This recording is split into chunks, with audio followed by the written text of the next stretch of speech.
Okay. Testing. 1, 2, 3. Check, check.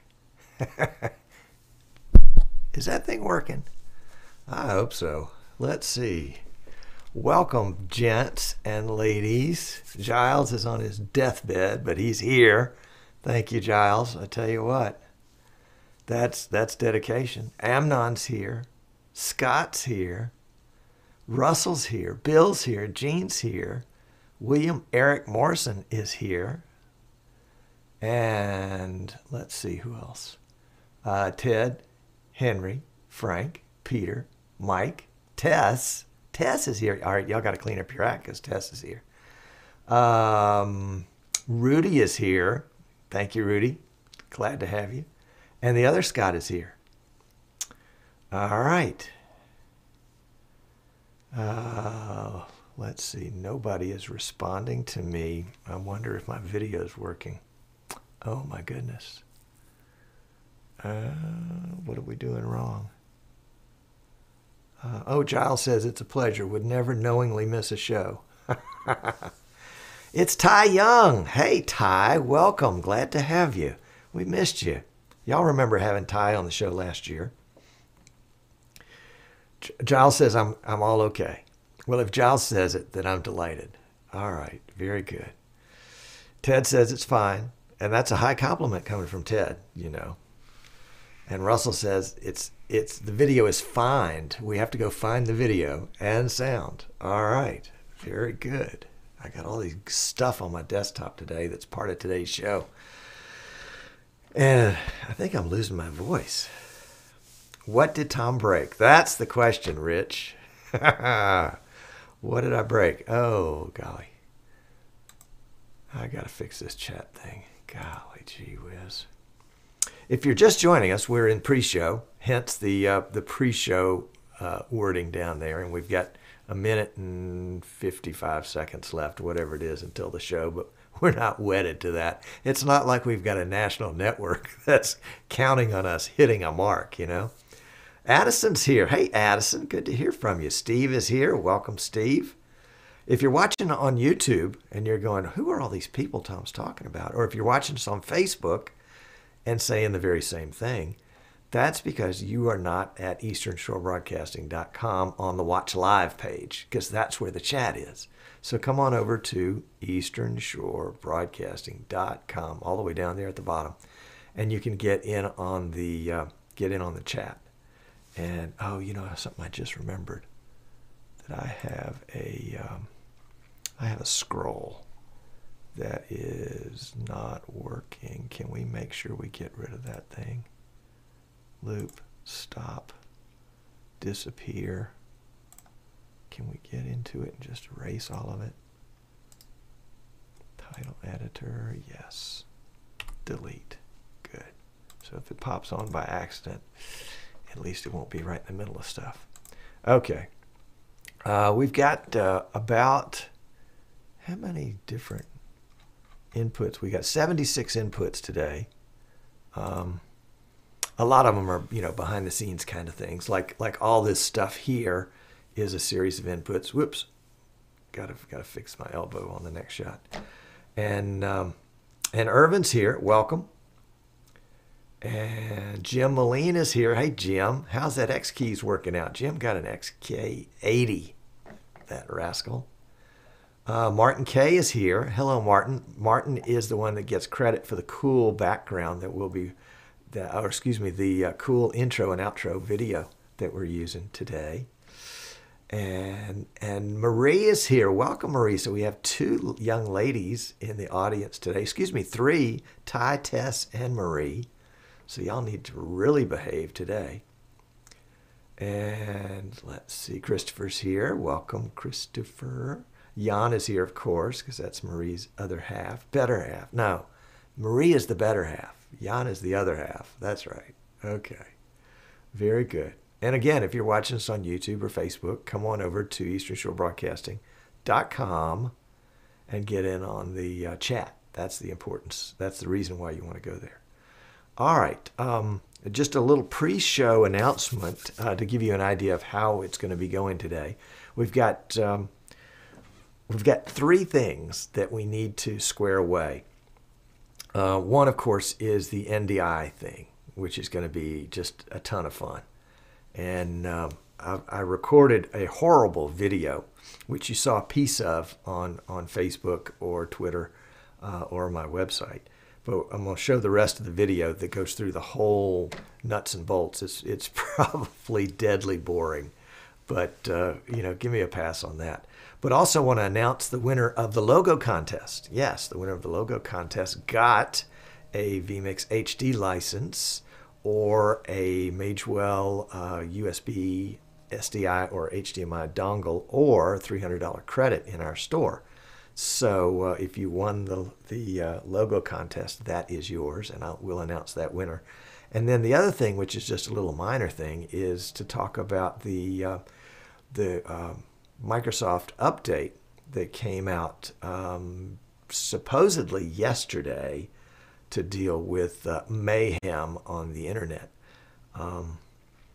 And I suspect that it didn't really come out yesterday. I suspect it came out last week because I stayed up till late last night trying to get it and didn't get anything until I turned on a PC that hadn't been updated in a week, and then boom, I got it. So there we go. Edward Ford is here. Welcome, Edward. Edward, you remember, is the one that loaned me his Bird Dog TV studio device for a number of days. Thank you, Edward. That was a bunch of fun to play with. Who else is? Curtis is here, just joined us. Welcoming. Jerry's here. Glad to have you, Jerry. Anderson is here. Glad to have you, Anderson. Anderson is coming up to us from Barbados, or whatever's left of Barbados. And if you're wondering, who is Tom talking to? That's the chat room. Come on over to easternshorebroadcasting.com to get in on the chat and to see what these guys are chatting about. Yes, it's Microsoft Monthly Patch Tuesday week, which means it would have happened yesterday, but it didn't really, at least not for me. Okay, let's get this show on the road. I think we've got all our ducks in a row. Quack, quack. And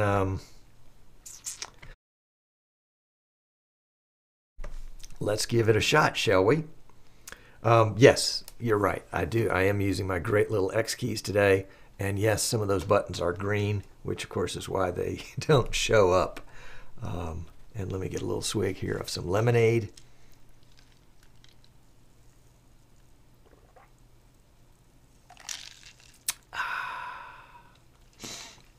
There we go. All right, everybody, Giles could use a hug, so give Giles a hug. Actually, he's contagious. Don't get too close to him.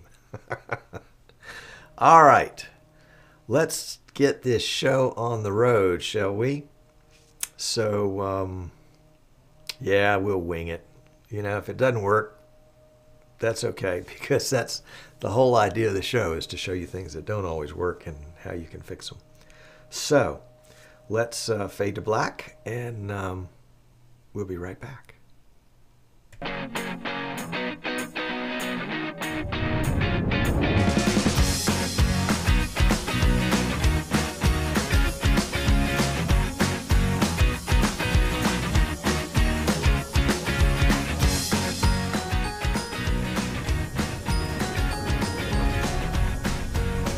And there we are. Hello, welcome. I'm Tom Sinclair, and this is Streaming Idiots.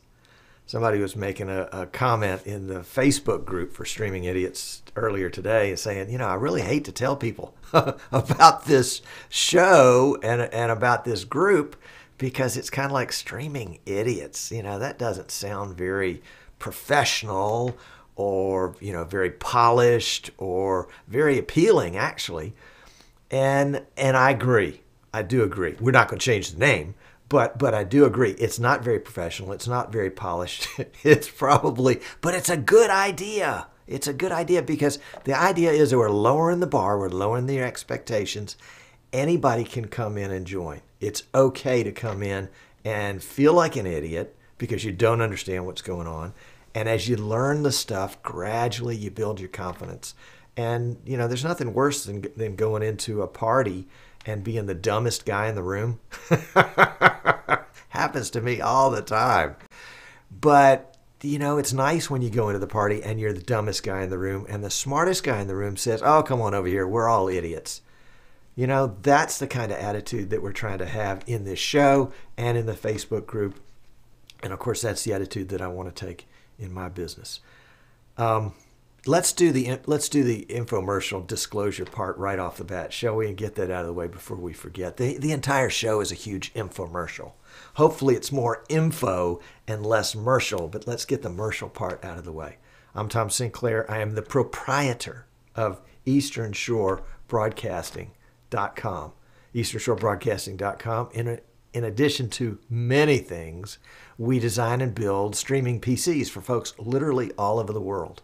So if you're tired of your off-the-shelf product or maybe something that you built yourself or somebody built for you and it's just not clicking, give me a call, shoot me an email, come to EasternShoreBroadcasting.com and go to the contact page and shoot me a note, and I'd be happy to talk with you. Yeah, of course I'm expensive, but I'm not as expensive as failure.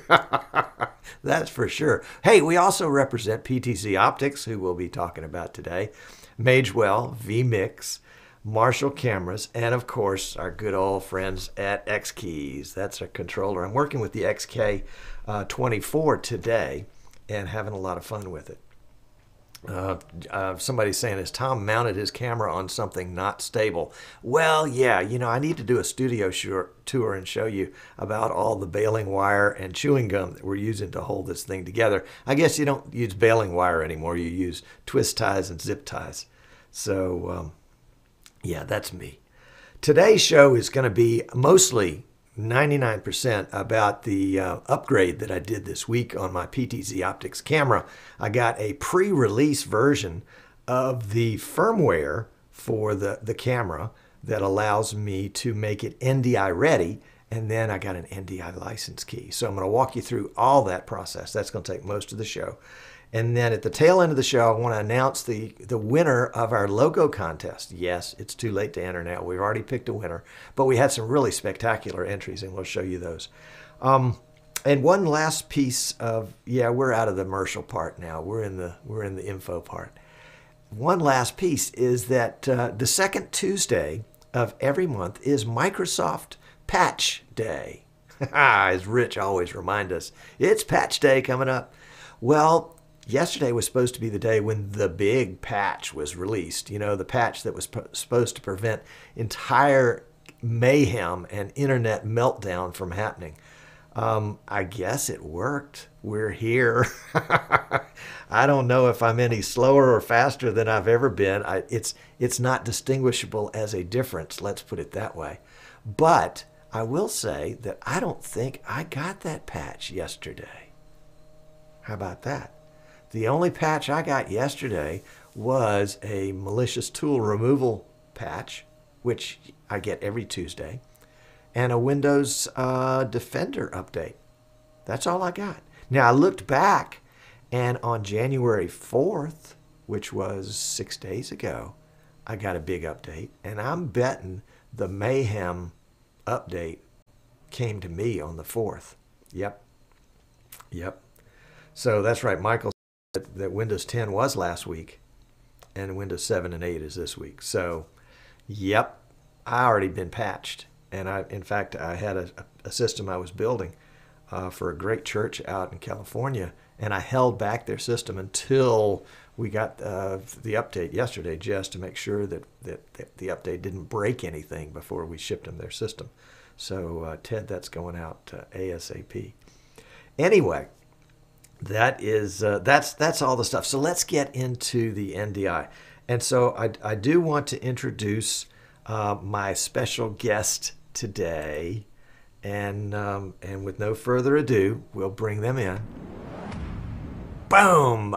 Our special guest today is the PTZ, actually the model number PT12X SDI G2, and I guess we ought to cross out the SDI because now he's NDI. Yes, he is NDI. It is so cool. You want to see what it looks like? Let me throw up a desktop capture. I didn't have this ready, but I knew I did want to do it. So let me throw up a quick desktop capture so I can show you what he looks like. I think this is display 1. Let's see. Nope, that's not it. Sit tight with me. Sorry, this is the idiot part of the show. Just be patient, Rich. I'm getting there. Golly gee. Okay, there we go. All right, so here is, one second. I'm going to show you my desktop. This is my desktop. Bow. Yeah, I love that stinger. And yes, I'm now kind of over here in preview, and the desktop is way over there in output, and you can see all my little inputs down below. And what we're going to do is we're going to add an input. So in vMix, to add an input, we go to the bottom left-hand corner, click Add Input, and we're going to add an NDI desktop capture input. Bottom bump bump.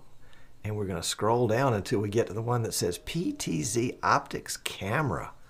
Ooh, there it is. And it's channel 1, which happens to be the name of the camera. I can rename it, but I haven't done that yet. So let's bring that in as an input. And there it is. Hello, guys. Hello, guys. A little bit of a delay there, but it is NDI. And so we can also take that input. This is the fun part. And we can go into the PTZ control, and we can go to the PTZ Optics Visca UDP. We can find the IP address of the camera, which I think is that one. We can connect to it. And now we've got control. Oh, you can see my backlight and my mic. We'll create an input there. We'll go back to home and create another input there. And then, let's see, can we zoom most of the way around?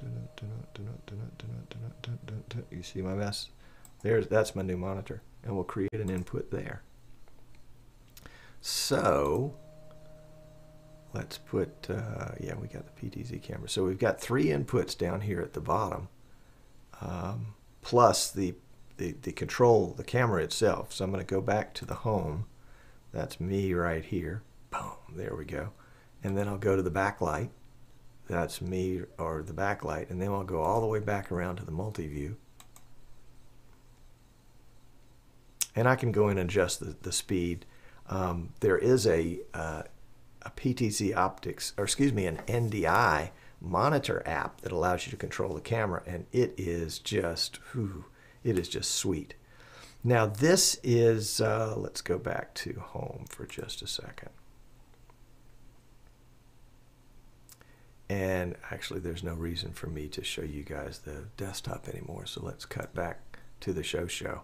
And you can see my little Logitech C920 right there, which is showing the guest cam, as it were. Let's go back to the guest cam. Yeah, there we go.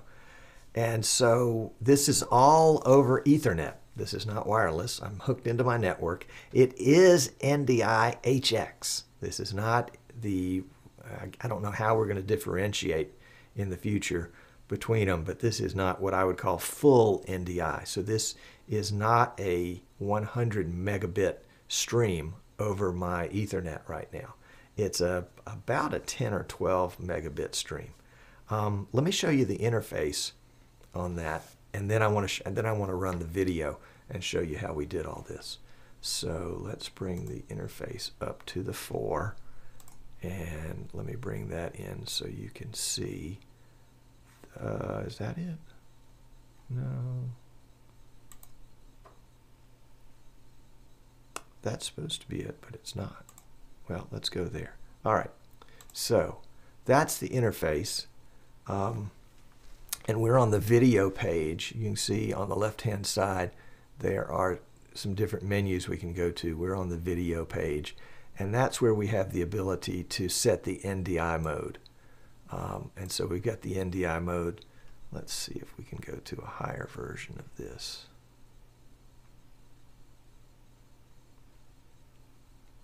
Well, I thought we had one, but it's not working. So sorry about that. So we've got three different modes. We've got high, medium, and low. We also have off, but I don't really count that as a mode. High allows us to do 1080. Well, let me switch it off for just a second, and then we'll turn it back to high. And you notice that it sets a resolution for 1920 by 1080, a bit rate of 12,288. So that's going to be about 12 megs. At a frame rate of 60 frames a second. Well, I don't want to do 60 frames a second, so I'm going to set it back to medium, which is the same resolution, 1920 by 1080. The bit rate is down to about 8 megs, and the frame rate is down to 30, which is what I'm set for. So there are lots of different adjustments here. Let's see, I think low allows us to set for 1280 by 720, 60 frames a second. And there's this clincher up here at the very top. There's a 720p 120 frame per second mode that I could turn it into. I'm not going to turn it into that. Actually, I need to play with that. Maybe we'll play with that a little bit in the post show. So stick around for the post show. So this is the interface where you enable the NDI mode. And that is that. The process of doing this upgrade was really interesting. My good friend Matt Davis, who is the chief engineer at PTZ Optics, sent me detailed instructions on how to update the firmware, which is the first step, and then how to enter my license key. So it's just like vMix or Wirecast or other software where you would enter a license key. There's a unique key for this camera based on its serial number and MAC address. And so he sent me that in a PDF. And so funny story. I printed the PDF. What I didn't realize was that the PDF had some hot links in it. So when I got to those parts, anyway, let me just show you the video. It's really pretty funny. Let's see, we have that video queued up. Yes, here we go. All right, and let's see if we can go with that. But some audio would be nice, wouldn't it? Let's start that again, shall we? Restart. And what did we do wrong on that? Let's go back here, and we'll find the audio for that one.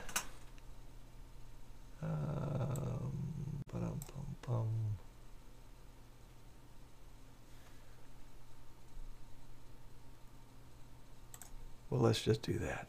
What do you say? Let's try that again. Hey, I'm in the studio today, and I've got an interesting project. I've got a new PTZ Optics 12X SDI Gen 2 PTZ camera, of course, and I have the new PTZ Optics NDI ready firmware to install on the camera so that I can install my new NDI license key so that the camera can be an NDI camera. I'm really stoked about that, and join with me as I do that. We're going to go through step by step the whole thing, warts and all, my successes and my failures. So hold tight, let's take a look. Okay, we're going to do this as kind of an unboxing. So here's the unboxing. This camera has not been opened before. You can see I've got all sorts of nice information here about Huddle Cam, and then the owner's manual version 1.0. I think they need to update that a little bit. And power cord, batteries, remote control, batteries go in that. The other portion of power, and what looks like a control cable. And then nice cutout foam. There's our cam, and we're just going to take 2 hands. Okay, so now we've got the camera out where we can handle it. Let's get the bag off and get the camera out.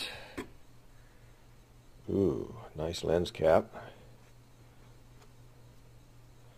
Let's take that off. Nice soft ply. Well, that's a good long-term lens cap. Not like the clear plastic ones they used to come with. So let's get the box out of the way and get this camera ready to hook up. We need Ethernet and we need power. So we have power right here.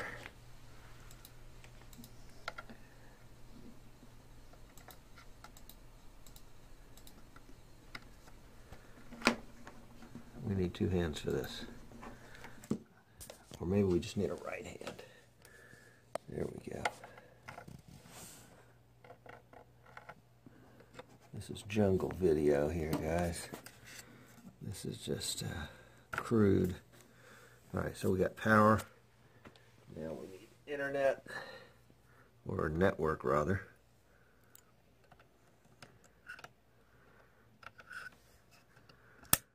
And keep our fingers crossed that this guy will power on. Yeah, he does his happy dance there.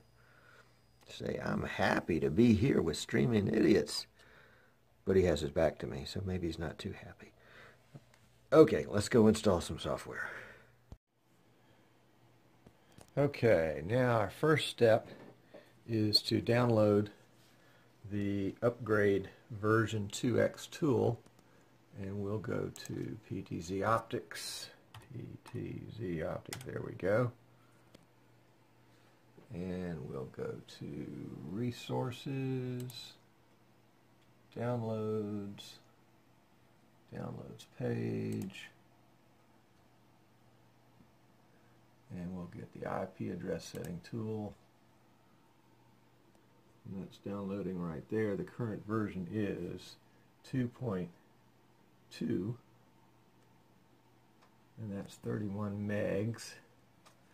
And while that downloads, we'll see, please note the existing network configuration of the compatible camera for use later. The current IP address, network mask, gateway, DNS. Once the camera's been located, right-click on the list and select Backup. Now click the back OK. So let's go get this tool and install it.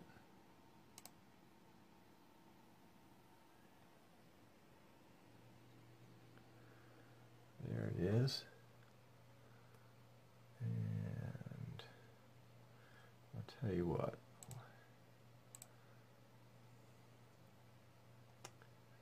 Let's go here. And we're going to extract it first. And then we will find the upgrade. There it is down there at the bottom. And we will bring up the tool right there, and we will search. And sometimes my experience has been that there's a hidden menu here. There it is. So we want to allow access, and we'll try again with our search, and it finds our camera. Pretty much the standard camera setting for a new PTZ Optics camera, 192.168.100.88. But we'll go ahead and write all that stuff down just in case. 192. This is the true whole step by step.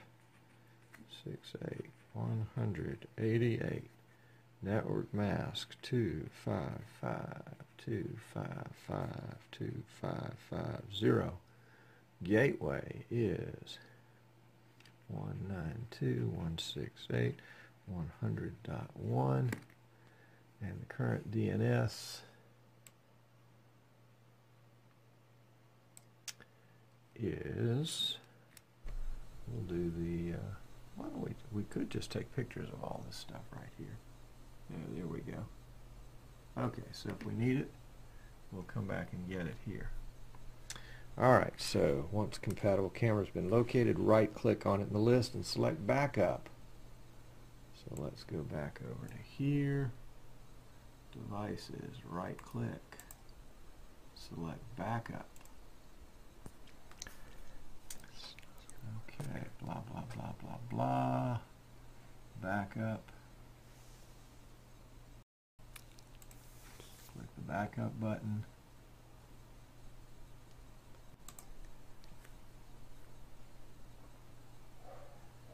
Says backup file exists, backup status timed out. Okay, well, we didn't have good success with the backup because apparently there was a little disconnect between IP addresses. So I went into my local area network, went to properties, went to Internet Protocol version 4, TCP/IPv4, went to properties and changed and went from a automatic IP address to a static IP address on the same net with the camera, 192.168.100, and then I assigned 101 to my PC with the same subnet mask as the camera and the same default gateway as the camera, and clicked OK, clicked close, went back to config, searched and found my camera, went to backup, had to put in the address 192.168.100.88, that's the one of the camera, and then did a backup, and now got backup success. So that was a little problematic, but we got through it. So now the next step in the directions is to go back to the search tab, right click, select upgrade, go to the type tab, or excuse me, the type field, select MDT, and now we'll go to the next page of directions. It says the camera's IP address should be shown in the text box to the right, and that is 192.168.100.88. Click Query to ensure you have proper communication with the camera.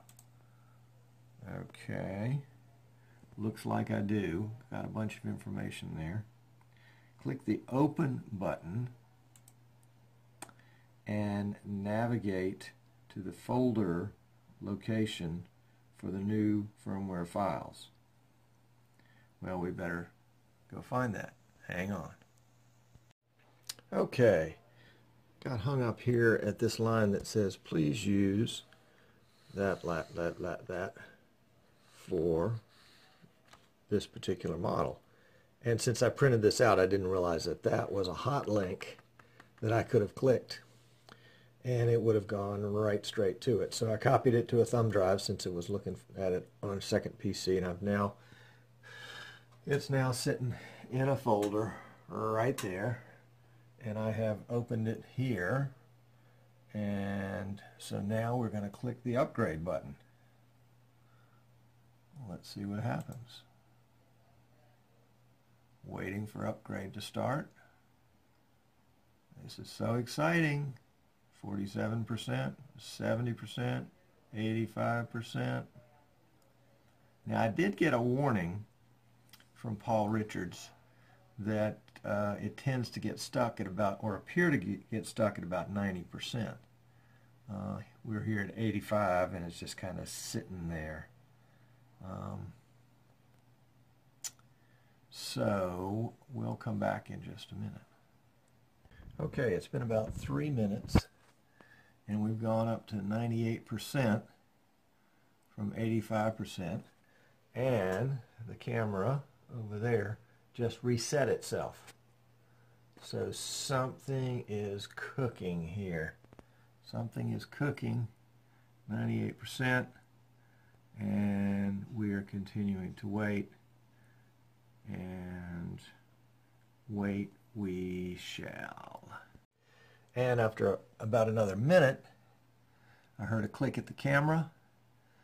The upgrade percentage went to 100 with the message upgrade success. So we're going to click OK and go back to our instructions. The instructions do say this update process can take a few minutes, so please be patient through the updating. Apparently this is the part right here where people are very likely to get impatient and restart it, and if they do, they will brick their camera. Okay, so we'll click on the search tab again. So we'll click on the search tab right there, and then click on the search button right there, and there's our camera still there. You should now see the upgraded camera reset to its factory default IP settings. Okay, right click on the camera, says the directions, and select config. Okay, now assign the camera the IP address network gateway mask first DNS as you recorded before. Well, that looks pretty darn exactly like what we had before. Yep. So we're not changing anything. So we'll go to the next page of the directions. Now we're on page 3. Click Set.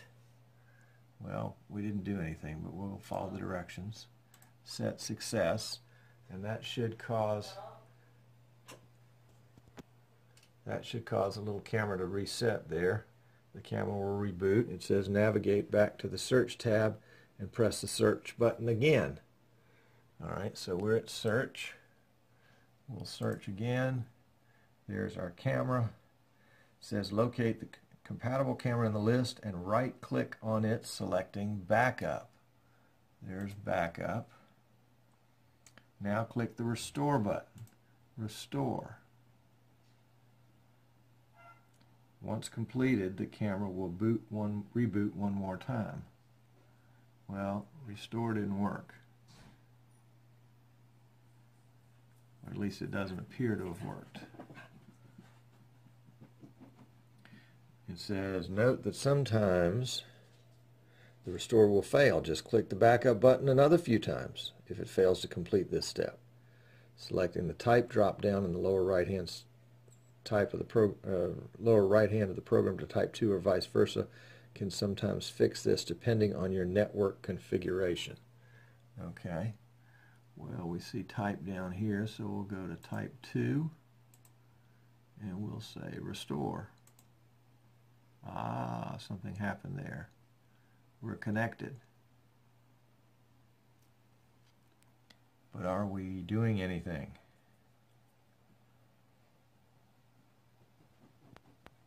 Connected. Exist. We'll be patient. Actually, you know, when it did the backup, it was pretty quick. Let's try again. Restore.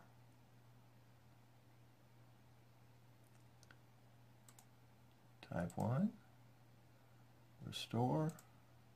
Ah, there we go. Restoring. That looks promising.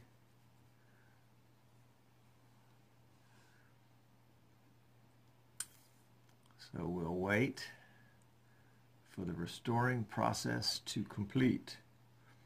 Now the notes that I'm following as we wait for that to complete, they do say, when we were doing the backup process before, it says, note, this step is very important to retain proper focus capabilities.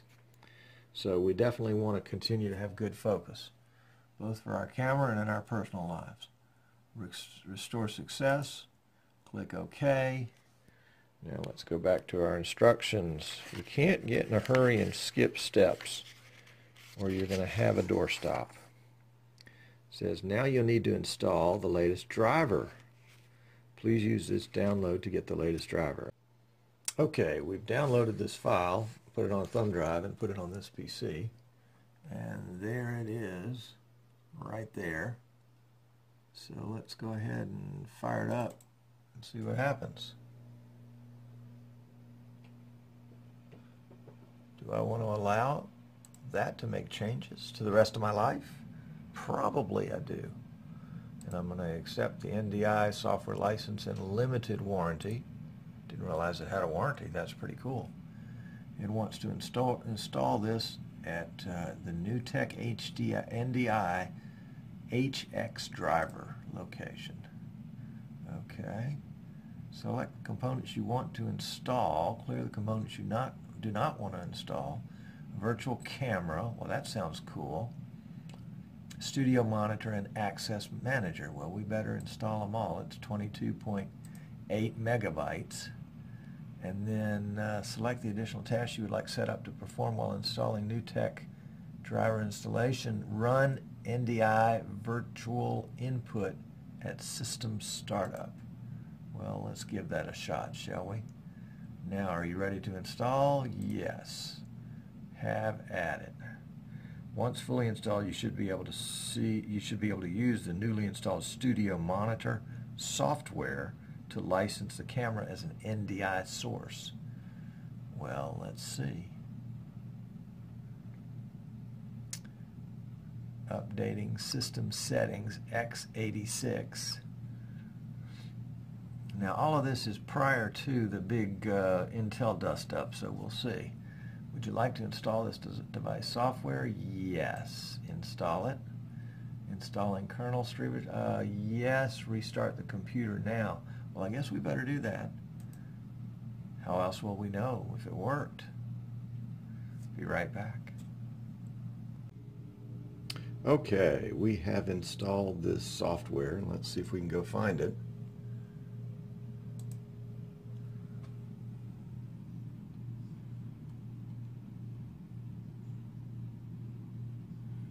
NewTek, there we go, and it's the monitor. Oh, there we go.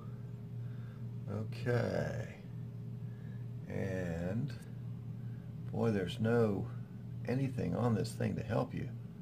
Let's just see if we've got a little menu here in the top left corner,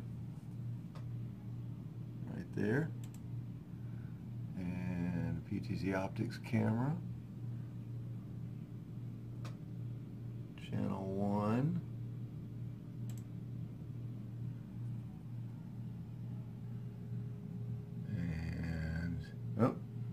and this appeared in the bottom right hand corner, right there, to register, and it pops up a menu in the middle.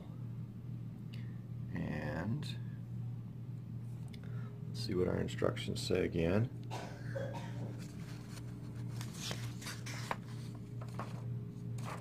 Yep. Oh, I got you. Got to go to the email instructions. I'm assuming that the final instructions will be just a little bit better. So we want option 2, where I will enter the NDI license key that they have provided at the bottom of the email, which is right there under my finger. So sorry to keep it secret, but you know, it's a key. What can I say? Let me enter that right here under number 2, and let's see what happens. Well, this is what happened. Unable to register camera. Please check that you have NDI/HX compatible firmware. So maybe we have a problem somewhere. We will check and get back. Well, with a little finagling, my camera is now licensed for use with NDI/HX. I had to go in and change the IP address of the camera because for some reason it wasn't connecting to the internet through my network. So this process still has a couple of tweaks that needs to be made to it, or else it needs to have somebody walk through it that's walked through it a time or two before. Okay, so this is the camera image, and this is the NewTek NDI monitor. And there's my mouse in the middle, and you can see it popped up this little screen over here. and I'm going to hold down my mouse key. Oops, let's bring that back up. And can you see a little blue dot there? I'm going to use that little blue dot with my mouse to cause the camera to scroll and move, and it is just sweet smooth. Sweet smooth. We're going up and down and all around, and the camera is just operating like it was just on butter. It's butter. That's sweet. Okay, now let's see how it'll do in vMix. So let's close the monitor and we'll open vMix.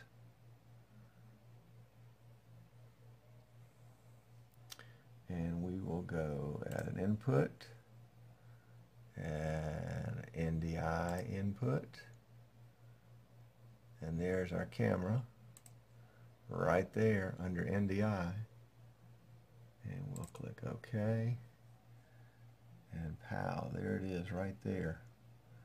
So we can go into the settings in vMix. Let's try this. And go to PTZ. And go to PTZ Optics. Put in the address. Let's see, that one's close. Oh, there it is right there. Must have used that address before. Connect. Ah, we connected. Now can we move the camera? Yes. We don't have the smooth control because we've got just the kind of the, not a joystick control, but just a directional control there. But let's go ahead and make an input at that direction, at that location, and then we'll swing back around and put another one there, and then we'll come down and put a third one there, and then let's see what happens. Yep, now we've got all those. So that's our third one right there. That's our second one. And that's our first one. So we have the same kind of PTZ control in vMix now over NDI that we had before. No change there. It's just that the signal is coming in this case, over Ethernet. And let's see what the latency is. See if we can find, let's go back to camera control and see me. And I'll dish out here. Wow, that's like SDI. I'm loving it. I am loving it. Take a look. Tapping myself on the head. All right, so we have successfully upgraded a PTZ Optics 12X Gen 2 camera. We upgraded the firmware to NDI ready firmware, and then we installed an NDI/HX license key, and we now have an NDI camera. Wow. Okay. Hey, I'm in the studio today, and I've got an interesting project. I've got a new PTZ Optics.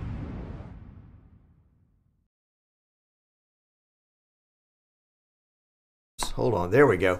So that was supposed to be the ending video. I edited in the wrong clip. You get the idea that it is a task that is, you know, one step after another, one step after another, one step after another, one step after another. And the times that I tripped up were times that I imagine probably more than half the folks out there will trip up as well. And almost all of those had to do with network settings on my PC or network settings on the camera, and either the camera or my network recognizing each other so that certain things could work. The times where I was trying to get it to back up or to restore, or the time when I was trying to get it to enter the license key, were all network issues. So Amnon says that I should take you guys through that again. Did you want to see that again? Really? No. I'll post it later so you can watch it.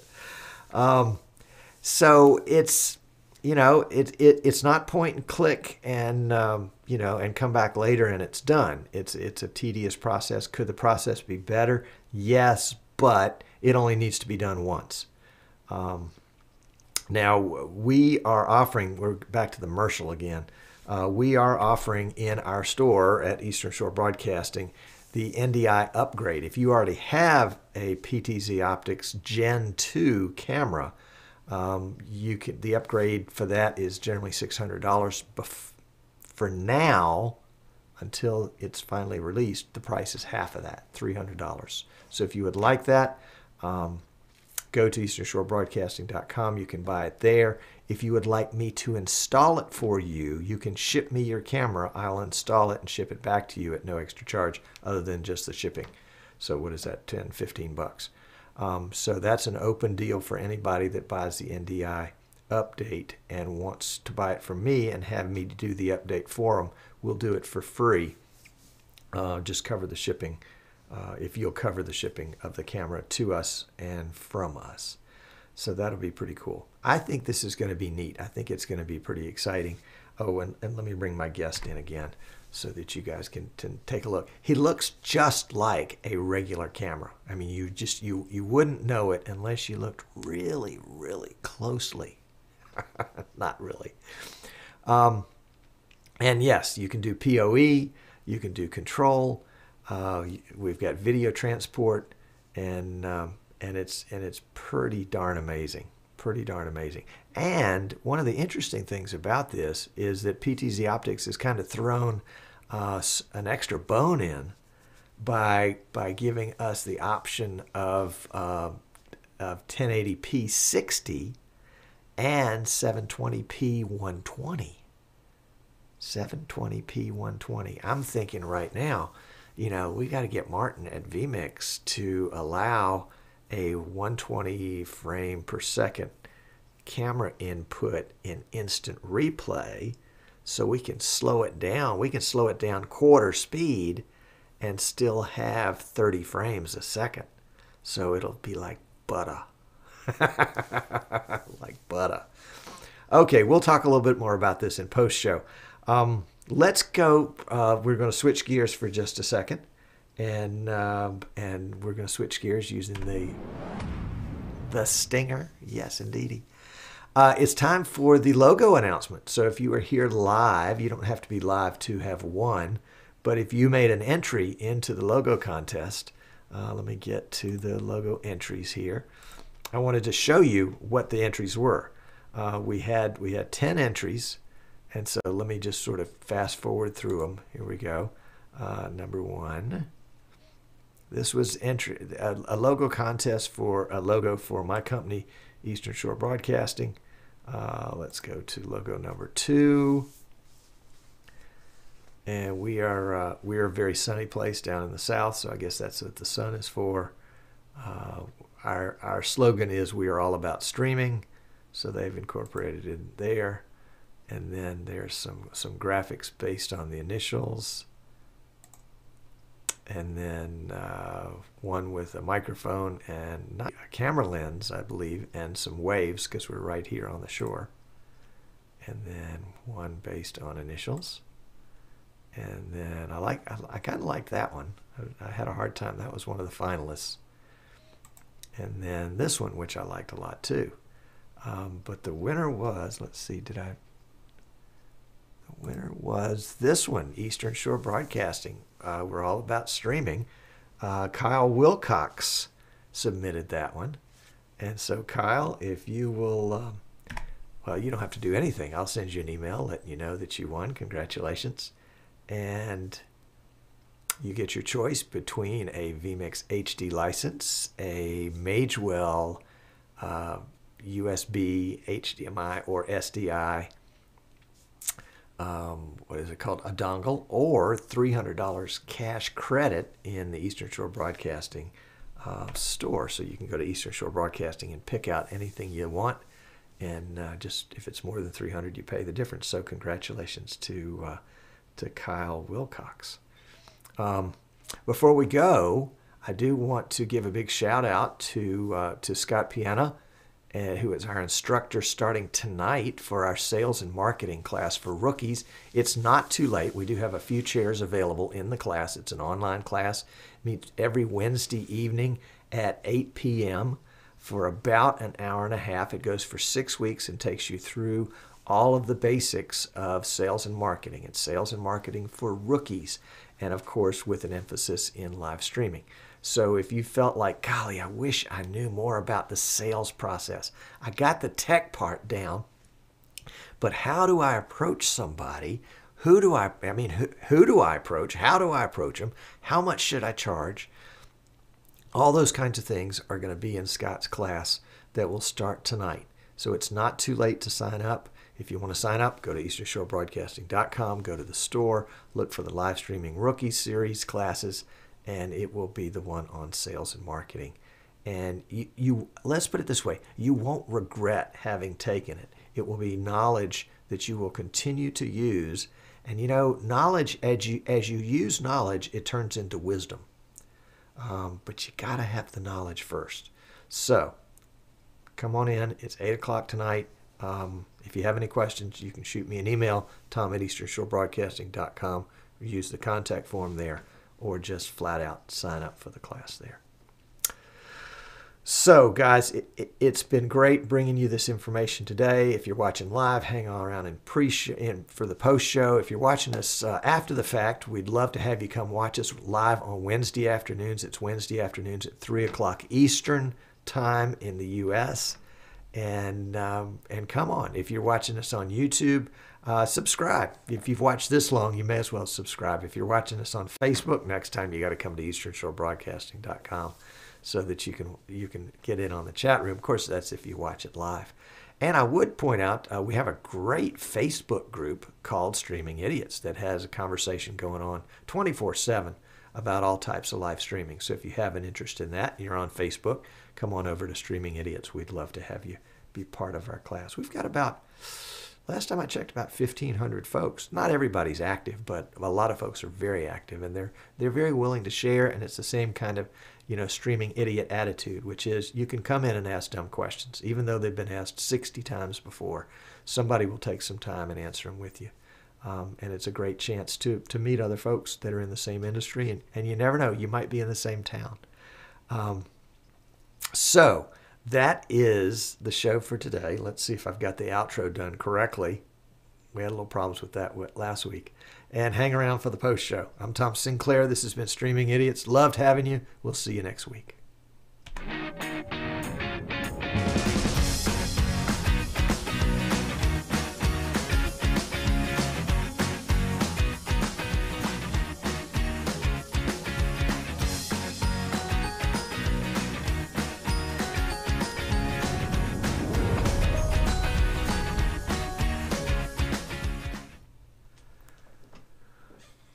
And we're out. How about that? All right, it worked. Woo! It worked. Let's go to the post show. All right. Wow, that was cool. One of the things about that little outro is that a lot of things going on behind the scenes, but one in particular is obviously it's got a green screen, a chroma key element to it. That's how the jaws of death close around me. And the other is that when it gets done, it turns off the recorder, so I don't have to wait. I don't have to remember to turn it on. I don't have to remember to turn it off. All right, so if you've got some questions about the PTZ cam, we'll bring that back up here so you can see her. Or him. Sorry, it's a guy. How can you tell? You look underneath. It's kind of like a Jack Russell Terrier. Oh, let's see. Daniel just got here. Kenny's here. Hey, Kenny. Good to see you. Hassan is here. Rick is here. Welcome, Rick. Rick is slumming today. He came down to see what the lower class does. Cruxworks is here. I've forgotten who that name is. That Pat? Help me out on that one, please. Brian Daly, welcome. Amanula, got it. Glad to have you. Rod is here. Thank you, Rod. Dan's here. Hey, Dan.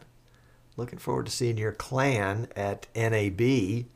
I should have given a shout out for the Great Streaming Idiots meetup at NAB, because PTZ Optics is going to be one of the sponsors, and PI Engineering and X Keys will be one of the sponsors. And of course, Eastern Shore Broadcasting is going to be a sponsor, and we've got some other folks that we've asked. We just haven't heard back from them. So we're going to be giving away an X Key, and we're going to be giving away some type of PTZ Optic product, not sure what. All right, let's see. Gene is asking, are there any controls inside the camera for brightness, etc. with NDI, like the adjustments you can do on the remote control? Let me show you the interface. Do I still have that interface picture up? Yes, here it is. Okay, so let's go to the screen capture. This is the camera interface. And so we still have all of the same ability to change things. For example, let's see, I think it's under, nope, not system, not network, not information, must be under image. We've got brightness, saturation, contrast, sharpness, hue. We've got, that's frame rate info. I don't have the plug-in to show the camera. There's the audio.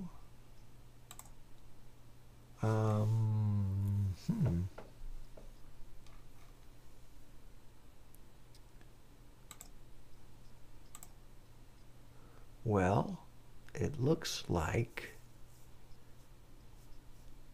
that may be all there is. That's a good question, Gene. I thought there was more. I thought there was a lot of control over the camera. Besides just that. Seems to me there is with the remote. I don't have the remote set up right now. But that's a good question. I don't know the answer to that. We'll take a look. If somebody knows it, just holler. Daniel says, how was the update? Oh, Daniel wasn't here for the 24-minute movie about the update. Was it easy, or were there unexpected things you had to do? I would say there were 3 unexpecteds in that, Daniel, and all of them had to do with network addressing. So for folks that are not really keen on network type things, they would have been buffaloed. Scott says, for more settings, you need to log into the camera. Okay, well, that was logging into the camera. So maybe there's a different way to log in. Rick says that he's working in his shop, and that I am the entertainment today. Well, you must be snowed in then. Amnon says, dang it, Tom, why don't you allow full screen video? Where am I not allowing full screen video? Has YouTube gone back to lack of full screen again? Scott says, or do it via the output. I don't understand that one. Gene was saying, I was just hoping that the NDI updated the adjustments. Yeah, I don't think they've updated the adjustments. Let me look in vMix and see what vMix may have for any kind of properties. Nope, doesn't have any properties for the camera.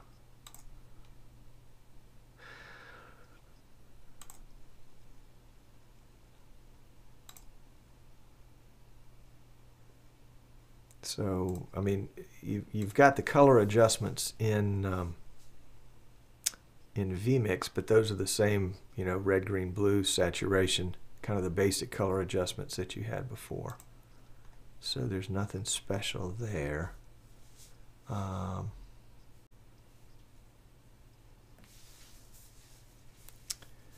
Let's see. Scott he is hollering. What are you hollering? Only via the output. Yeah, I don't understand. Saying it louder doesn't help. Gene says, would be nice to add the controls from the remote control to the NDI settings. It would be nice to add the controls from the remote control to the network interface. Yeah. Amnon went to Facebook already. Frank says, does the PTZ camera have DHCP? Not over Ethernet and not via NDI. I don't know about it. I guess that would be an HDMI thing. Scott says, yes, via the output. That's how you control F settings and such. Bring up your screen again. Bring up your screen again. Screen, PTZ screen.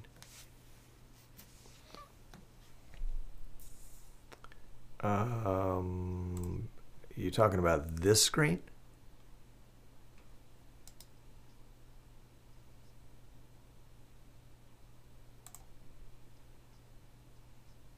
Yeah, I don't think that's going to allow me anything. Kind of a fisheye look, isn't it? Ooh. Whoa.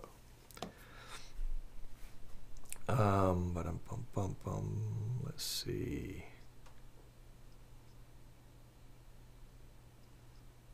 Scott says no, the control screen.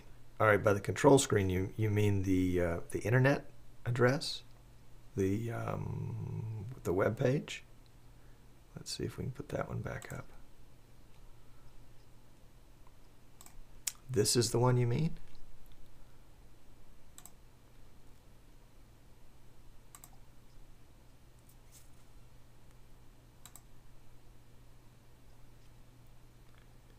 Yeah, I don't see much more there.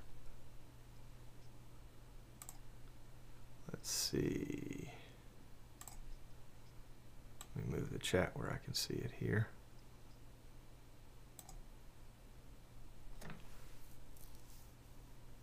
To adjust the camera settings, you can likely bring up the PTZ camera web page as an input, put that screen in the preview window, and you can likely make adjustments there.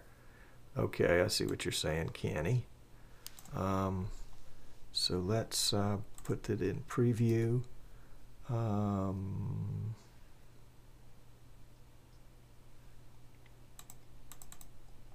If I right click in preview, I've got a properties tab, but the property doesn't allow me to do anything. Yeah, that doesn't do it for NDI. Scott says yes. Well, that was probably to a question I asked a few minutes ago. All right, Guest 751 says, under image setup, you will find brightness, etc. Yes.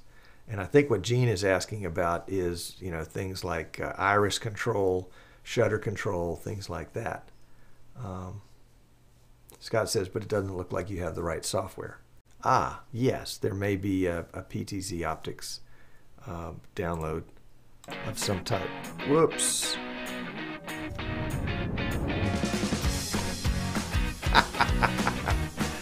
That's not what we wanted. Oh my goodness, sorry about that. Marie, it was good to have you. Thanks for popping in. All right, Scott says on the left side, it has an option for OSD and PTZ, giving you the ability to change the settings, but you need to have the input-output on your screen. The input-output. Now, Scott, are you doing that to me on purpose? Let's see.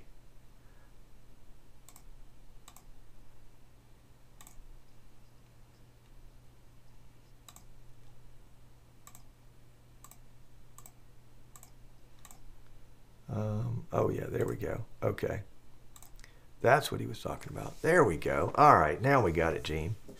Thank you very much. And what Scott was talking about was here there is the OSD, on-screen display, or the PTZ. So I've changed it to on-screen display, and now we've got on-screen display. And if I had my my remote control, which I don't have, it's over there in the box, I could set the color of the image, control PTZ, noise reduction, and go through all of that on screen, but that would be using the remote control. one of the things that PTZ Optics has promised was to eventually have those same controls available in addition to being available through the remote. And hopefully they will accomplish that. And Hassan says it can be controlled by an Xbox joystick. There you go. All right, so Gene likes that. Very good.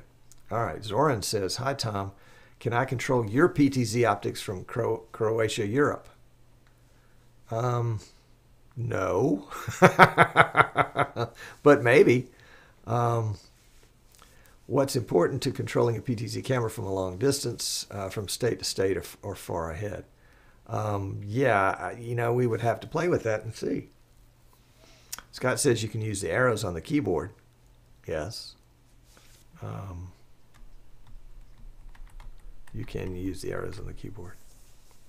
Gene says, but you still have to be in range of the remote. I am looking to get it to work inside the NDI without the remote. Yeah, that's going to be a good question for PTZ Optics. Yep. My guess is there's another piece of software that they've got somewhere that's just not integrated into the control software we saw a minute ago. And Kane, welcome Kane. Kane is with NewTek. Kane says that the NewTek NDI Studio monitor allows you to use the Xbox controller. Scott says, no, you don't need the remote. Okay. Well, then we'll have to do some more update on this. All right, Kenny said, yes, he could with the IP address and passwords, etc. He controls his cameras at work from home. Wow, that's great. Well, there you go. Now you know more than you did, although not much more, and not most of it from me, but from Kenny and Scott, because they know an awful lot. And Scott's going to be our instructor tonight. So if you're looking for that, a little boost in your sales and marketing skills, definitely want to, it's not too late to sign up for the class.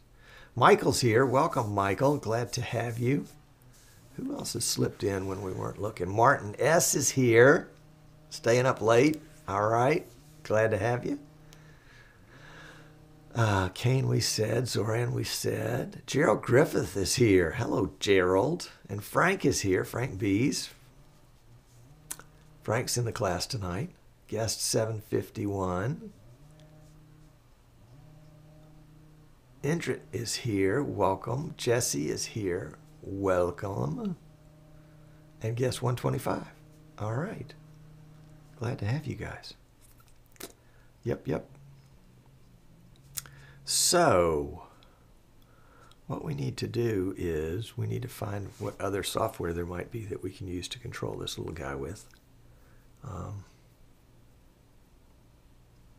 And Kenny, it would be great sometime, because you've resisted coming on my show, but maybe you could come on the show sometime and demonstrate how you set up your PTZ cams so you can control them from home. Frank says, is the PTZ only PoE or PoE plus also? It is only PoE. Only PoE. And Scott says, this is difficult to explain on chat. Yes, it is. Yes, it is. Thank you for your patience on that. Thank you for your patience on that. All right, let's see. What else did we miss that we wanted to add? Michael wants to give a shout out to Adam Taylor for info on Facebook regarding the Intel bug. Yes, if you were in the Facebook group Streaming Idiots, there's several pieces of discussion. Adam Taylor had one of them, and it was talking about the, what is it? I called it mayhem, but really it's like destroyer and annihilator or something like that. Oh, excuse me. I'm keeping myself up. All right. Let's see. Meltdown. Thank you very much. Meltdown. Yeah, and you know, it's hard to say whether that really has made a big effect. I mean, you know, it's seat of your pants. I mean, yeah, the CPU on the production PC is running 50 to 60%. On the streaming PC is 12%. Yeah, Martin says, I can't fall asleep. It's not. It's my own. Apparently, one of the guests on the A Step Back in Time show, The World of Live Streaming, on Monday, one of the guests fell asleep during the show. Oh. Michael says, most of the impact will be felt on web servers. Yeah. I'm, you know, for those guys that are really pushing it to the limit. Kirk says, Tom, I just got back into the office. I did get your email about the class tonight. Yep, Kirk's in the class tonight. All right, very good. Glad you got it. Glad you got it. I suspect they passed like two ships in the night. All right, guys. Anything else you want to see on this cam? All right, Scott's going to go get a bite to eat so that he's ready for tonight's session. Starts at 8 o'clock Eastern. I've sent Zoom invites to the class, but it's not too late for you to be involved, too. This is sales and marketing for rookies. And Charles says, that's how riveting World of Live Streaming is. Actually, they were talking about copyright. Enough to put anyone to sleep. Actually, I think it's a pretty interesting subject. Cruxwork says, seeing some impact from Meltdown Spectre to fix with Windows 10 on the NVMe SSD on 4K writes. 40% on 4K writes. Huh. Interesting.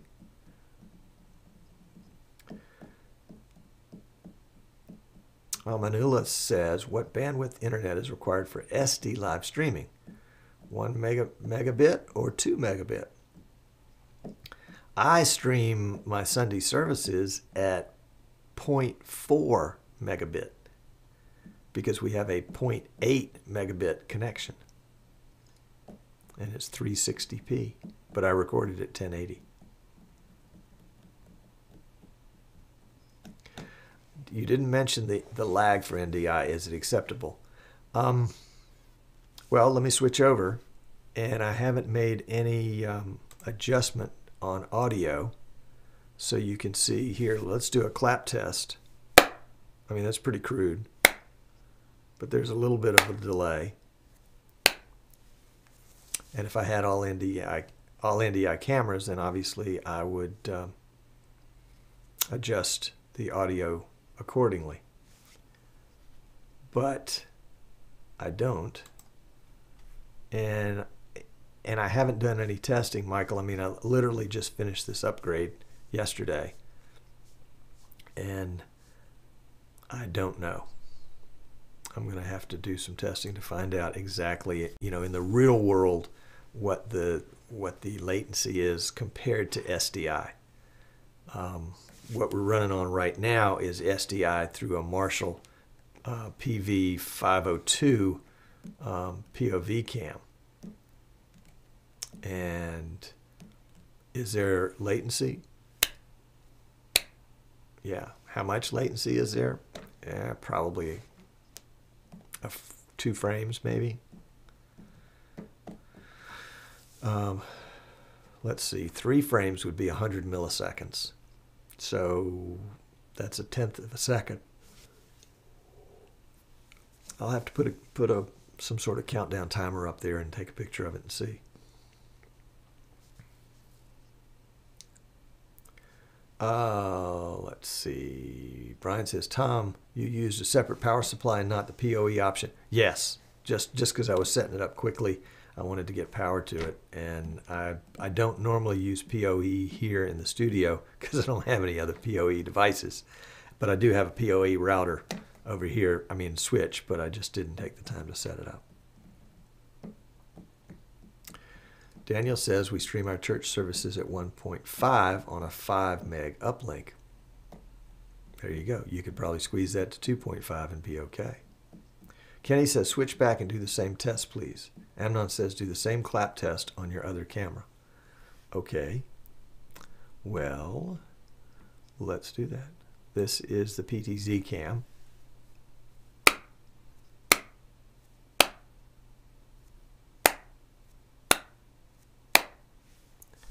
And this is the Marshall cam.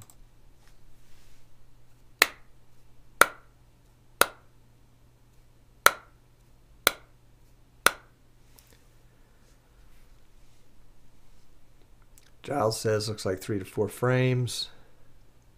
Amnon says big maybe. And I'm thinking 100 milliseconds. But again, you know, the clap test is so subjective, and also involves other piece parts that may or may not be adding latency. So, you can look at this one and tell me if we're going to work with this one long term. You know, is this? Let me zoom in a little bit here. Whoops! Oh, I tried to use the. Oh. Look at that. I can get into the controls for the... Will that enter? No, that just takes me there. Okay.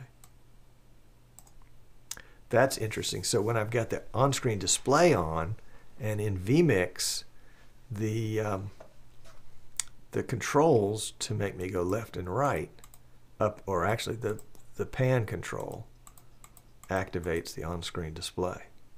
So let's turn that off so that I can do what I wanted to do here. OSD, going back to PTZ, back. All right, now let's see. Yeah, there we go. What I just wanted to do was to give you a little tighter shot, oops, sorry about that, of my mouth so you can tell me if that's too much delay. Would that drive you crazy? I think it would. I think it would drive me crazy. Testing, 1, 2, 3. Testing, testing, testing. There is a lag on the NDI. Giles says it's not bad, but like you say, it's not an accurate test.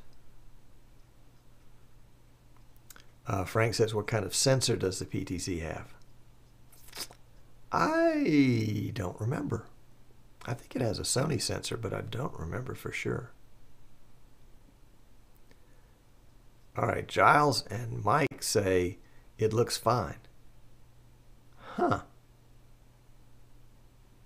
I'll be darned. Amnon says it's better than Skype.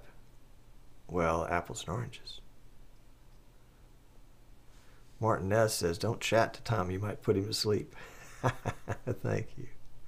All right. Michael says, when you have lag, a long, wide shot is always more acceptable. You need to match distance from the lens to the speed of sound perception. But I think the NDI is a bit too slow. You can get away with it if the zoom is wide. Kenny says, do the clap test right there on the tight shot.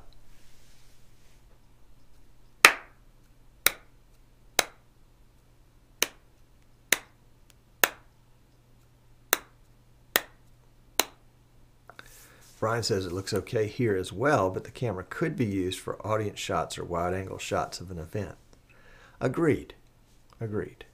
But I think the beauty of this camera is, of course, that it can be used in place of a camera and give you a multitude of fixed shots.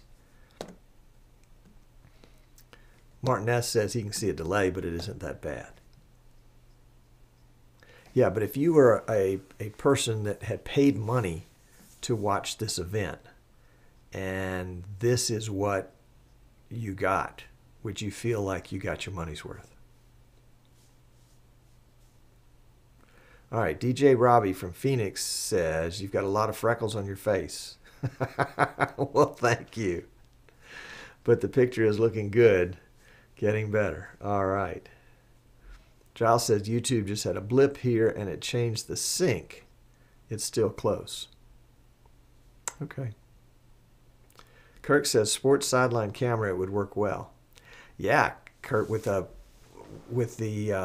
720p 120 frames per second setting, can you imagine having slow motion instant replay and slowing it down to 25% speed and still having 30 frames a second?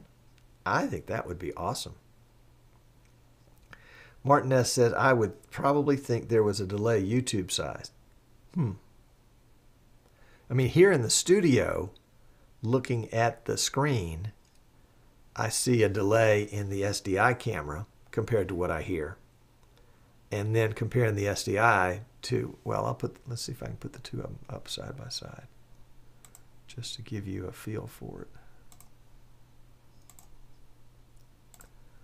So let's go to multi-view. Let's go to side by side. And we'll do that one. And we'll do 79.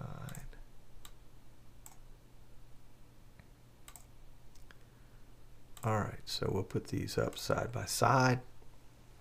Check, test, 1, 2, 3.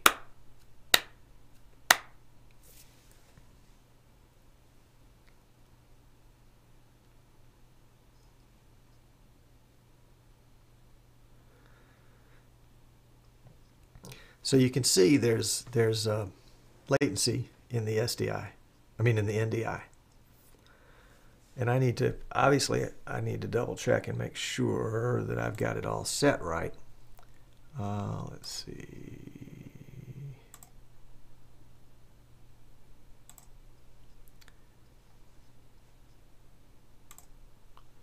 I've got it set for 1080p, 30 frames a second. Constant bit rate. NDI mode high. Encode level high profile. Let's change it to a main profile and see if that makes any difference. Check, 1, 2.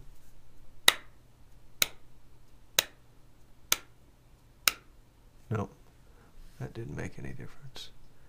All right, let's check it. Change it to an NDI medium profile or a medium NDI mode.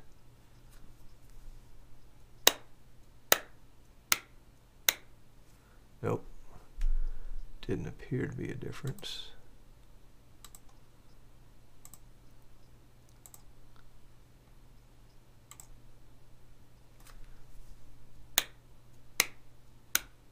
Now I think latency is going to be latency. And you can quote me on that.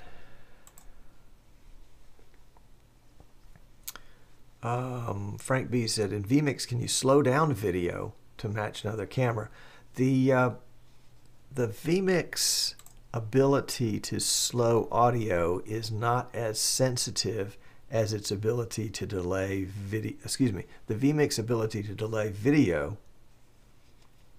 is not as sensitive as its ability to delay audio. For example, you can delay audio in milliseconds. I think you can delay video in, what, maybe tenths of seconds or something like that. Let's see.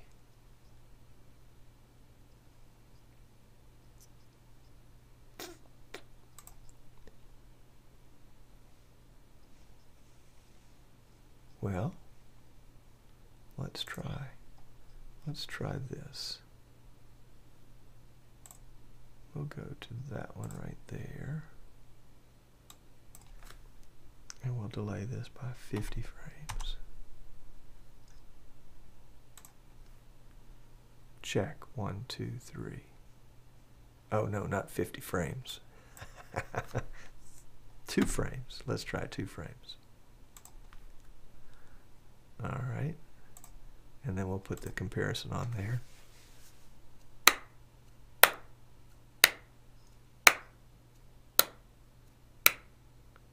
Check. 1, 2, 3. Check, check, check.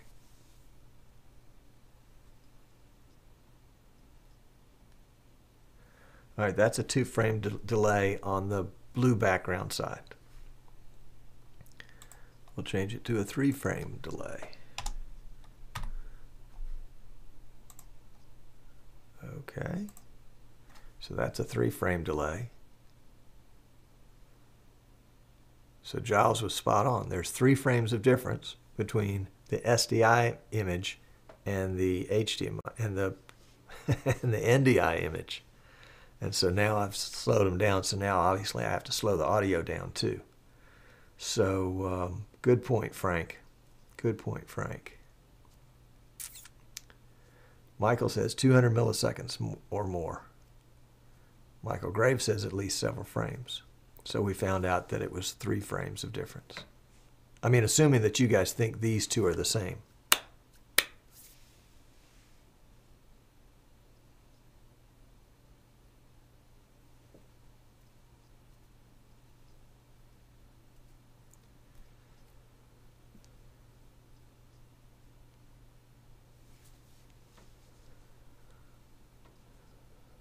Daniel Wright says, I've delayed video in vMix to match 2 cameras. Brian Daly says, it's okay when you're talking, just don't clap as a response to anything. Well, obviously, we would match the audio up. Giles said it would make sense to be able to delay video in frames. I guess it could be delayed in milliseconds if there was no Genlock equivalent in vMix.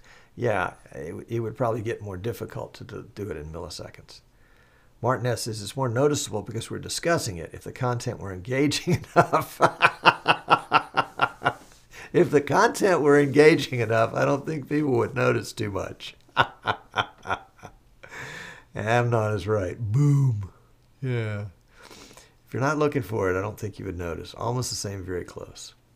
Michael says there's 1 frame there. Giles says not sure if 4 frames would push it the other way. Well, let's find out. Let's go to 4 frames. 4, apply, adjust.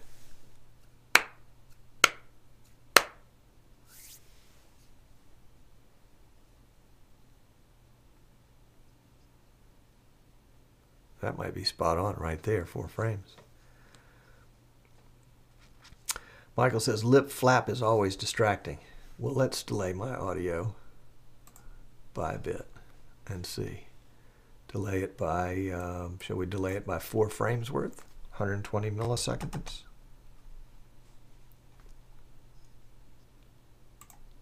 Check 1, 2, 3. Now you tell me.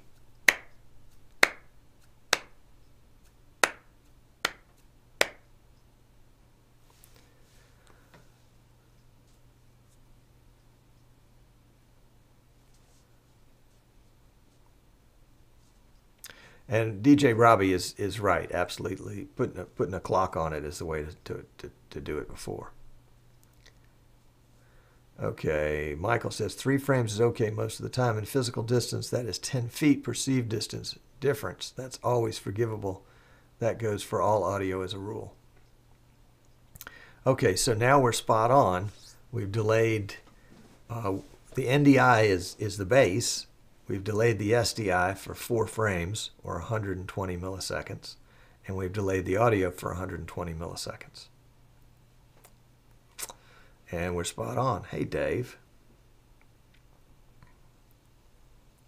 Michael Graves says, in the bad old days, a DVE would add a frame of delay, so you became very sensitive to those things. I believe it. Okay. Interesting, interesting, interesting.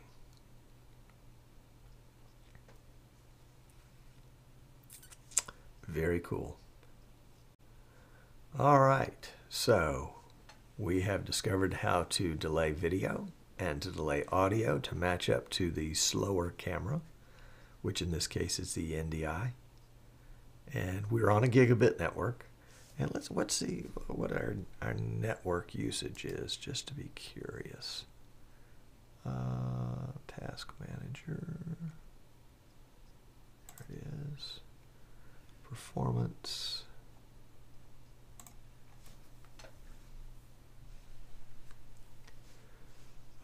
Ethernet is receiving 12 megabits, so that's coming from the camera, and it's sending 60 megabits, which is sending over NDI to the other PC. That's interesting, we're sending 60 and not 120.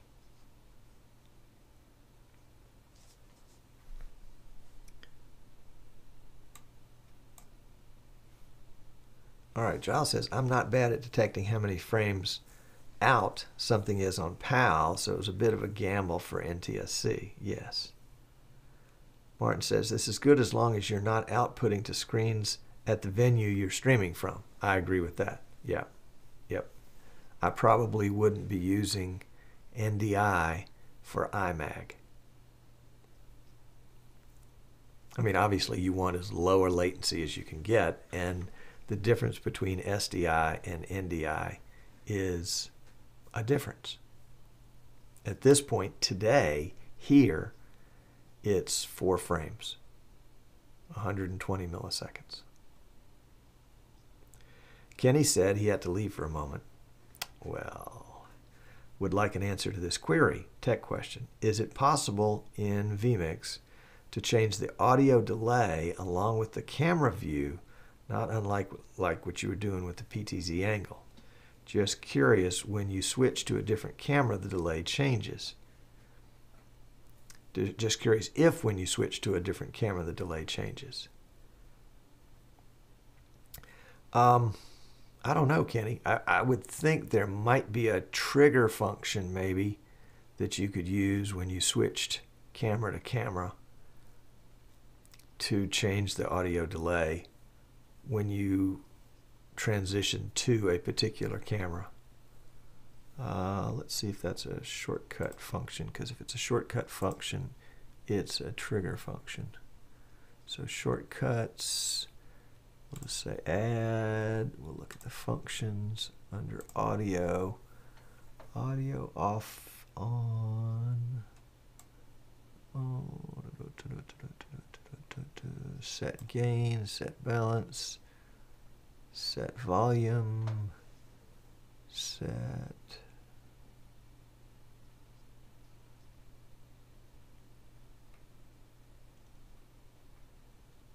there does not look like there is a delay set.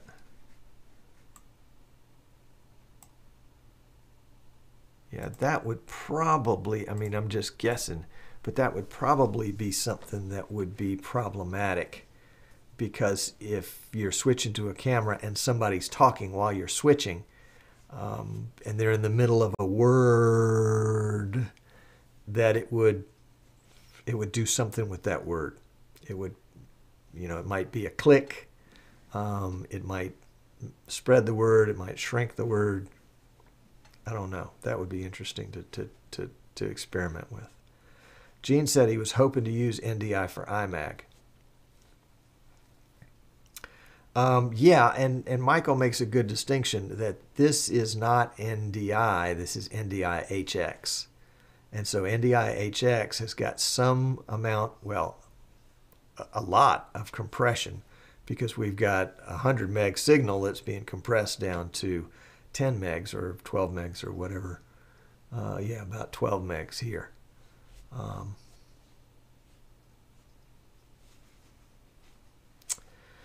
Giles says, I'm not aware of an iMag that has no delay, unless it's an old analog system.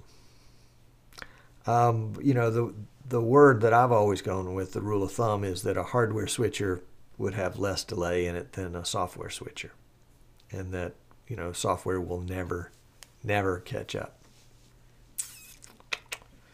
Kenny said that would be very good, talking about the audio, the variable audio delay. All right, Robbie says, Tom, also your contrast picture quality is different between the two cameras. They should be matched as closely as possible to look like the same camera. Oh, I agree. I agree. Yeah, this is just something we did on the fly. Had we intended to switch cameras between these two, we would have color matched them. Good point, though. All right, Michael Graves says that NDI-HX has inter-frame compression. I think one of those is supposed to be intra and one inter. Am I missing something? Other than the capital. Michael says if you have control over the PA sound at a venue, you can also delay the PA system, which is usually a good thing. I do that all the time. With or without video, I don't like it when the sound seems to come from the speakers. Yeah, Michael says one of them was supposed to be intra.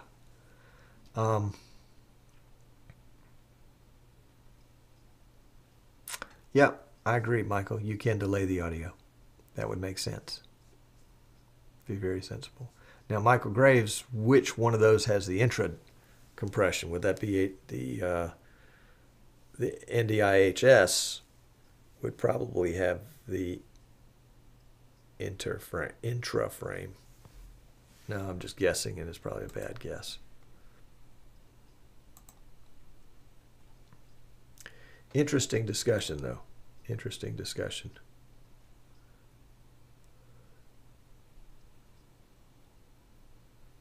Okay, let's see. Has anybody else popped in while we were having this kind of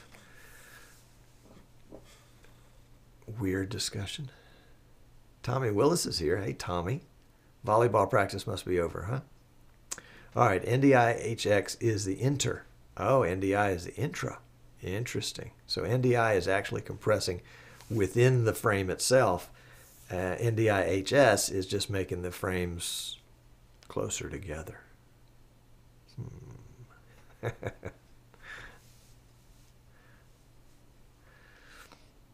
Tom, by the way, every now and then your signal goes blurry to sharp. This could be your stream to me here in Phoenix, Arizona. Is anybody else experiencing the same thing? That the stream goes from blurry to sharp. Blurry to sharp. Could be just the camera autofocusing.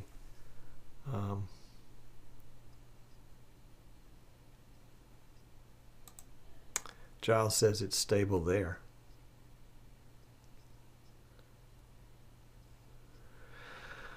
Well, let's see.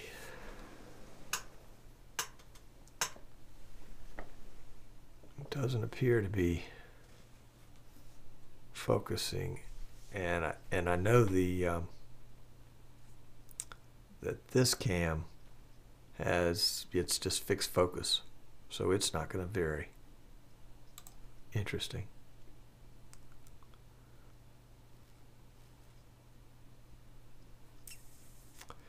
Brian says it's consumer broadband. Tommy is just getting over being expelled from the volleyball locker room. Don't even want to know the backstory on that one. Michael says in regards to the compression that the MPEG, it's like MPEG but without the need to wait for a GOP. Now let's don't bring politics into this, Michael. What do Republicans have to do with this? Jason, hey Jason, welcome. Jason is not known blurred. And Frank says, are you wearing a purple shirt or blue? I am wearing blue, and my blue is probably closer to the blue.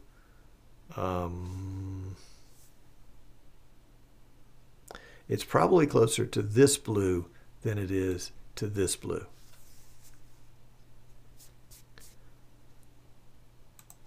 That's probably a better rendition.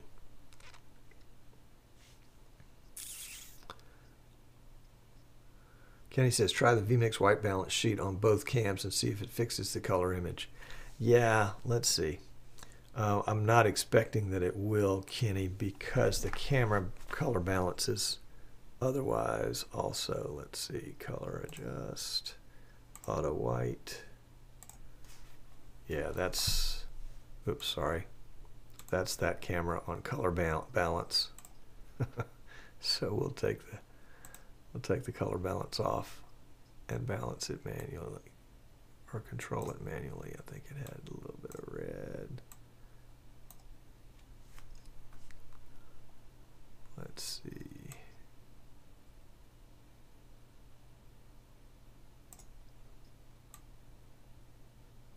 That's better.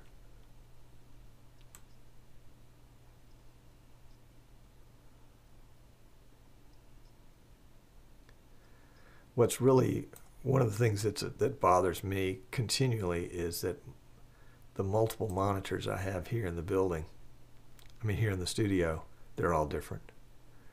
And I've never balanced the monitors. Let's see, that's pretty close. And then let's do, where's that one? We'll do, I don't have a sheet on that, so we'll just do quick and dirty here. Yep. And we'll go back to side by side and see two very different color shirts. I was really trying to balance mostly on skin tone manually on the one in front of the backdrop.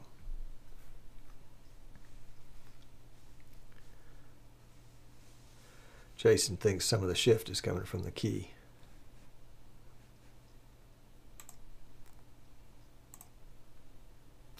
Well, let's see. We can turn the key off.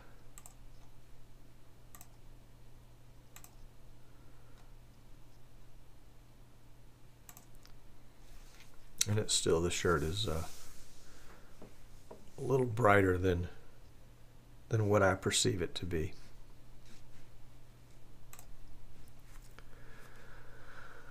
I'm looking very Irish. Yes, it was. There's no substitute for getting the cam set right before trying to tweak it in vMix. I agree. You know, get the camera doing what the camera's going to do, and then let vMix make the last little bit of correction, instead of trying to correct what the camera could have corrected, and it won't ever get it right. All right, Michael said he bought an X-Rite monitor calibrator. It works great with PC monitors. It's only $99, and the probe connects via USB. Really? That is awesome.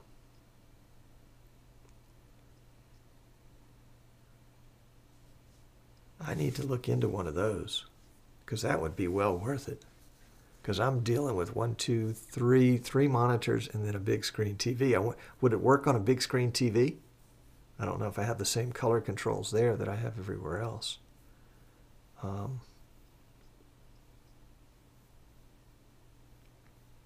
Michael calibrated 8 monitors on 4 PCs in about an hour. Huh. Let me rent it. Well, how quickly do they go out of balance, I wonder? That would be a good question. But that would be important. I mean, one of the problems that I have is that I can do a white balance on this monitor and I think it looks great, and then I look on that monitor and it looks awful, or I throw it up on the big screen and it looks awful. So it's very much an apples to oranges to grapefruit comparison.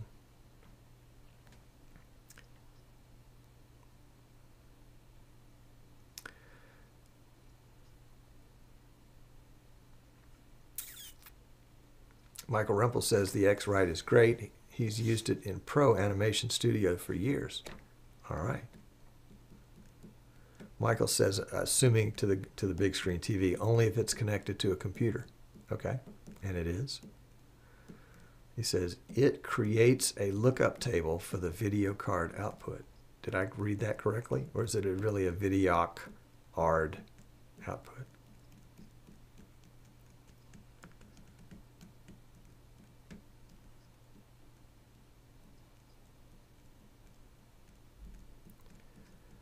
Cool, cool, cool. And Michael has put a Amazon link in the chat. So let's see what it looks like. Only 5 left in stock. Order soon. Cool.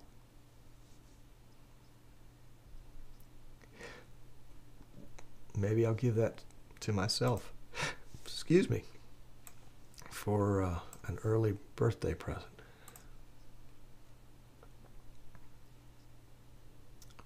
Thank you for the link, Michael. Great share. Great share. And worthwhile.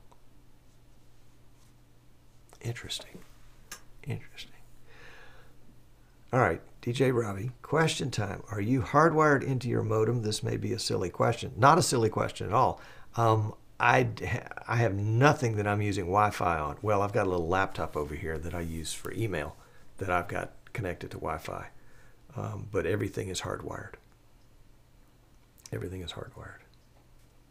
Happy birthday. Oh, it's not my birthday till November. It would be a very early present. Oh, my goodness. That's funny. That's funny. Thank you, Giles. Thank you, Giles. So, yeah, you know, hardwired. I mean, if you ask anybody here in this chat about that, I bet 99% of the guys will say when I'm doing something with streaming that I'm hardwired unless I have no other choice. Oh, excuse me. If I fall asleep, just type in all caps. That'll wake me up. All right, guys. Well, I got to go to work here. I've got a PC to two PCs to wrap up. And if you know anyone that's thinking about a PC for themselves for live streaming, I can definitely help. Yes, indeed. Giles says it's 116 lira. Is that what that is? No, it's pounds. 116 pounds. Holy cow. I thought the exchange rate worked the other way. I guess it's probably shipping. Because generally something that would be $99 here would be like $69, 69 pounds. Somewhere in that neighborhood. And 116 pounds would be like $135. Well, Kevin, just show up when you can. Glad to have you. Sorry you missed the show. But you got the whole pre-show, post-show, show on YouTube and Facebook. And Jan is going to bed. Great having you. Thanks very much. Jan, I still don't have any tracking on that camera.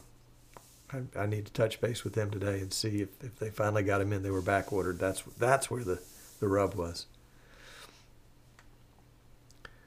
All right. Kenny just ordered it. He's going to loan it to Giles. Color not perfect. Brian, that's a safe statement. Just about any day. All right, you guys. It was a treat. Catch you later. Be good. We're going to let it run out so it doesn't. Let the stream run out on Facebook and YouTube so it doesn't cut you off immediately. Y'all take care.